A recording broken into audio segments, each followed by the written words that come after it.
할렐루야, 우리 주의 돌아보시면서 예수님 이름으로 사랑합니다. 인사 나누시겠습니다. 예수님으로 사랑합니다. 예수님을 사랑합니다. 예수님 사랑합니다.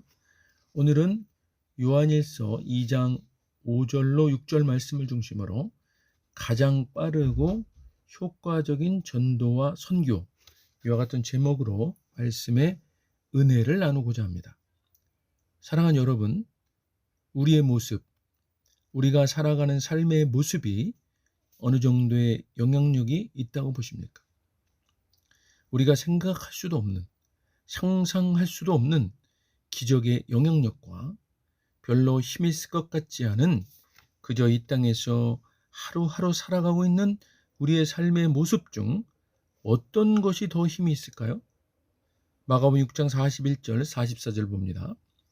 예수께서 떡 5개와 물고기 2마리를 가지사 하늘을 우러러 축사하시고 떡을 떼어 제자들에게 주어 사람들에게 나누어 주게 하시고 또 물고기 2마리도 모든 사람에게 나누심에 다 배불리 먹고 남은 떡 조각과 물고기를 12바구니에 차게 거두었으며 떡을 먹은 남자는 5,000명이었더라. 아멘. 예수님은 파송한 제자들로부터 복음 전파와 치유와 회복 사역에 대한 보고를 받으시고 한적한 곳으로 가서 쉬도록 하자 하시고 배를 타고 따로 떠났으나 이를 본 사람들이 먼저 그곳에 도착해 있게 됩니다.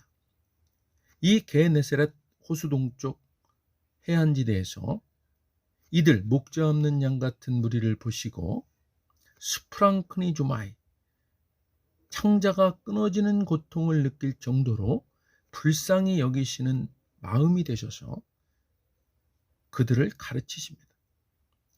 시간이 많이 흘러서 저녁이 되었고 제자들은 예수님께 이들의 식사를 위해 돌려보낼 것을 건의합니다.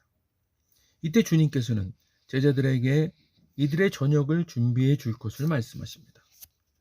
그러나 제자들은 이 많은 사람들을 먹이기 위해서는 200데나리온, 당시 노동자 200일 노임에 해당하는, 지금으로 계산한다면 하루 10만 원씩만 계산해도 2천만 원 이상이 드는 이런 돈이 필요하다면서 가능하지 못하다고 합니다. 그러나 예수님은 어린아이가 가지고 있던 보리떡 5개와 물고기 2마리로 5,000명 이상의 무리를 먹이시는 놀라운 기적을 행하셨습니다. 무리들도 이 기적을 경험하였고 가장 가까이서 이 놀라운 기적을 목도한 사람들은 예수님과 함께 사역하고 있는 제자들이었습니다. 제자들은 예수님이 창조주 하나님이심을 또다시 본 것입니다. 이 오병이어의 기적 전에도 제자들은 예수님께서 파도를 잠잠케 하신 일, 귀신 들린 거라사인에게서 군대의 귀신을 쫓아내신 일, 회당장 야이로의 딸을 살리신 일, 혈루증 여인을 치료하신 일, 이렇듯 수많은 기적을 경험한 상태였습니다. 마가복음 6장 48절 52절입니다. 바람이 거스름으로 제자들이 힘겹게 노젓는 것을 보시고 밤 4경쯤에 바다 위로 걸어서 그들에게 오사 지나가려고 하심에 제자들이 그가 바다 위로 걸어오심을 보고 유령인가요 소리지르니 그들이 다 예수를 보고 놀랍니다. 이에 예수께서 곧 그들에게 말씀하여 이르시되 안심하라, 내니 두려워하지 말라 하시고 배에 올라 그들에게 가시니 바람이 그치는지라. 제자들이 마음에 심히 놀라니 이는 그들이 그 떡 떼시던 일을 깨닫지 못하고 도리어 그 마음이 둔하여졌음이로라. 아멘. 예수님은 오병이어의 기적을 베푸신 후에 제자들을 재촉하셔서 배를 타시고 건너편 벳세다로 가라 하시고 무리들과 작별하신 후에 기도하러 산으로 가셨습니다. 그런데 예수님께서 바다 한가운데서 힘겹게 노를 젓고 있는 제자들을 보시고는 바다 위를 걸으셔서 제자들에게 다가가시고 제자들은 그 모습을 보고 유령인가 하여 놀라서 소리를 지릅니다. 이에 예수님께서는 내니 두려워하지 말라 하시고 배에 오르시니 바람이 그치고 파도가 잠잠해집니다. 제자들은 또다시 놀라운 기적을 경험한 것입니다. 무리를 걸으시는 기적, 중력의 법칙에 의하면 사람은 무리를 걸을 수가 없는 것인데, 예수님은 이 자연의 법칙을 초월하시는 창조주이심을 다시 한번 제자들 앞에 드러내신 것입니다. 이렇듯 놀라운 기적이 한두 번도 아니고 매번 눈앞에서 벌어지고 그것이 경험되어진다면 우리의 믿음이 얼마나 단단해지겠습니까? 예수님의 제자들도 당연히 그렇게 됐겠죠? 사랑하는 여러분, 그런데 성경은 제자들을 이렇게 기록하고 있습니다. 제자들이 마음에 심히 놀라니 이는 그들이 그 떡 떼시던 일을 깨닫지 못하고 도리어 그 마음이 둔하여졌음이로라. 제자들은 무리를 걸어오시는 그 기적에 놀라고는 이전에 경험했던 오병이어의 그 기적을 깨닫지 못하였다고 합니다. 더 큰 기적, 무리를 걸으시는 기적을 경험하고는 그 이전의 기적, 오병이어의 기적을 깨닫지 못함은 무엇일까요? 성경은 깨닫지 못하였다로 끝낸 것이 아니고 도리어 그 마음이 둔하여졌음이러라고 말씀하고 있습니다. 이 둔하여졌음이러라의 헬라어 원어는 포로오라고 합니다. 이 포로오는 포러스, 돌조각에서 파생된 말입니다. 단단한 돌처럼 아무리 가르쳐도 깨달음이 없는 무지한 상태를 말합니다. 참 이상하지 않습니까? 예수님의 창조주 되심의 기적을 많이 경험해야만 할수록, 또 예수님에 대한 지식이 많아지면 많아질수록 믿음이 더 견고해지고 의심의 여지가 바늘 하나조차도 틈타지 못할 정도로 단단해질 것 같은데, 왜 성경은 제자들이 오히려 단단한 돌처럼 아무리 가르쳐도 깨달음이 없는 무지한 상태가 되었다고 했을까요? 예수님의 제자들은 수많은 기적들을 통해서 예수님이 창조주이심을 목도한 사람들입니다. 창조주이시라는 것은 우리의 지식과 우리의 상상을 초월한 존재라는 것 아닙니까? 창조주께서는 무리를 걸으시는 일보다 더 큰 일들을 행하실 수 있는 분 아니십니까? 그러나 제자들은 자기들이 갖고 있던 사전 지식, 세상 지식의 한계에 아직도 머무르고 있었던 것입니다. 그들이 경험한 수많은 기적들도 그들의 사전 지식, 세상 지식을 근본적으로 바꿔놓지를 못했던 겁니다. 무리를 걸어오시는 예수님을 향해서 유령인가 하여 소리 지르는 모습을 통해서 마음의 문제가 기적보다도 더 큰 것임을 깨닫게 됩니다. 예수님은 창조주이십니다. 예수님은 우리의 지식을 뛰어넘으시고 상상을 초월하시는 분이십니다. 우리의 신앙생활은 바로 이런 예수님을 믿는 것이고 이런 예수님을 닮아가는 것입니다.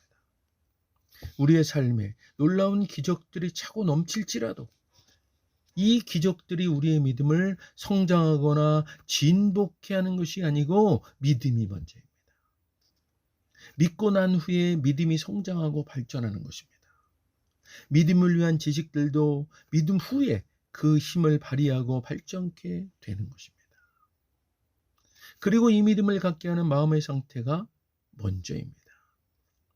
아무리 예수님의 기적, 예수님의 말씀이 내 앞에 수없이 보여지고 경험될지라도 내 마음이 포로, 단단한 돌처럼 굳어져 있다면 아무리 듣고 아무리 경험되어질지라도 깨달음이 없는 무지한 상태가 계속되어지는 것입니다.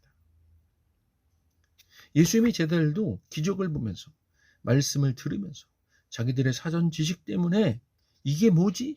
이게 어떻게 가능하지? 하는 의심의 마음 상태를 해결하지 못했던 것입니다. 그들의 세상 지식 속에는 유령이어야 무리를 걸을 수 있었던 겁니다. 잘못된 지식입니다. 사랑하는 여러분, 은혜로 예수 믿고 구원받아 은혜 아래 있게 된 여러분, 이제 우리는 우리 속에 있는 세상 지식, 사전 지식들을 믿음의 마음 상태로 바꿔서 성경이 말씀하고 있는 믿음의 지식으로 바꿔야 합니다. 그래야 힘이 있어지고 강한 영향력을 보이며 살 수 있는 것입니다. 여러분, 우리는 복음을 전할 사명이 있습니다. 지난 주간 우리를 구원하신 예수님을 전하시는 한 주간 되셨지요? 듣는 자들이 얼마나 들어주던가요? 우리가 전할 때 그 메시지가 얼마나 힘이 있던가요? 또 얼마나 그들에게 영향력을 발휘하던가요? 그래도 그들이 그나마 들어주는 것은 전하는 사람이 들어줄 만한 사람으로 그들에게 보여줘서 들어준 것 아닙니까? 예수님은 창조주이시고 구원주이신 분. 이분을 사람들은 자신들이 선택해도 되고 안 해도 되는 옵션 중에 하나인 것으로 생각하지 않습니까? 그러나 우리는 알고 있지 않습니까? 예수님은 선택이 아니라 인간에게는 필수임을, 반드시 믿어야 되는 분임을. 이것이 진리이지 않습니까? 그런데 이 진리를 세상 사람들이 입도 뻥끗 못하게 하는 것이 전하는 자들의 보여지고 있는 모습 때문이 아닙니까? 진리가 아니어서이거나 진리가 힘이 없기 때문에 전하지 못하는 것입니까? 아니죠. 바로 이 진리를 전해야 하는 우리 모습 때문입니다. 세상 사람들에게는 진리를 모르는 사람들에게는 우리의 모습이 진리보다도 더 강한 것이고 기적보다도 더 강한 것입니다. 요한일서 2장 5절 6절입니다.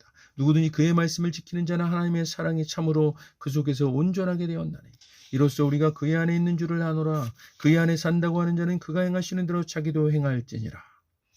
누구든지 하나님의 말씀을 지키면 그 사람 속에서는 하나님께 대한 사랑이 참으로 완성됩니다. 이것으로 우리가 하나님 안에 있음을 압니다. 하나님 안에 있다고 하는 사람은 자기도 그리스도께서 하신 것과 같이 마땅히 그렇게 살아가야 합니다. 사랑하는 여러분, 말씀을 잘 지키는 사람은 말씀과 삶에서 보여지는 모습이 일치해야 합니다. 언행일치, 말과 행동이 일치해야 합니다. 신행일치, 믿음과 행동이 일치해야 합니다. 하나님의 말씀을 잘 지키는 사람들에게는 하나님의 성숙한 사랑이 보여지게 마련입니다. 그것이 우리가 하나님 안에 있음을 확신할 수 있는 유일한 길입니다. 우리가 하나님과 친밀하다고 말한다면 우리는 예수님께서 사신 것과 같은 삶을 살아야만 합니다. 세상 사람들의 돌같이 딱딱하게 굳어진, 그래서 어떤 진리의 말씀도 들으려고 조차 하지 않는 그 콘크리트보다도 더 단단한 마음을 열게 하는 방법은 기적보다도 지식보다도 더 강한 것이 그들에게 보여지는 우리의 모습인 것입니다. 세상 사람들이 욕하고 비난하는 것이 예수님입니까? 정말 이상한 사고를 가진 몇몇 아니고는 거의 예수 믿는다는 사람들을 비난하고 욕하는 것 아닙니까? 예수님이 아닙니다. 교회 다니는 사람들이에요. 좀 더 정확히 말하면 교회 다니는 사람들의 모습입니다. 내가 무언가를 해서 무슨 주님을 위한 사역을 통해서 주님을 더 영광스럽게 해드린 것이 아닙니다. 주님은 우리가 가만히 있어도 충분히 영광 받으시기에 합당하신 분이십니다. 사랑하는 여러분, 내가 주님 앞에 올바로 서 있는 것, 내가 말씀대로 생각하고 말씀대로 살아가는 것, 내가 세상 가운데서 빛된 존재로 손과 같은 역할로 살아가는 것, 우리가 사랑하는 예수님을 전하는 가장 빠르고 가장 효과적인 전도와 선교입니다. 사랑하는 여러분, 우리가 먼저 말씀 앞에 딱딱해져 있는 마음을 믿음의 마음으로 열고 말씀대로 순종하여 사랑의 예수님을 따르는 모습을 행하며 살아갈 때에 전도의 문은 활짝 열릴 것이고 주님의 영광은 세상에 드러날 것입니다. 기도하겠습니다.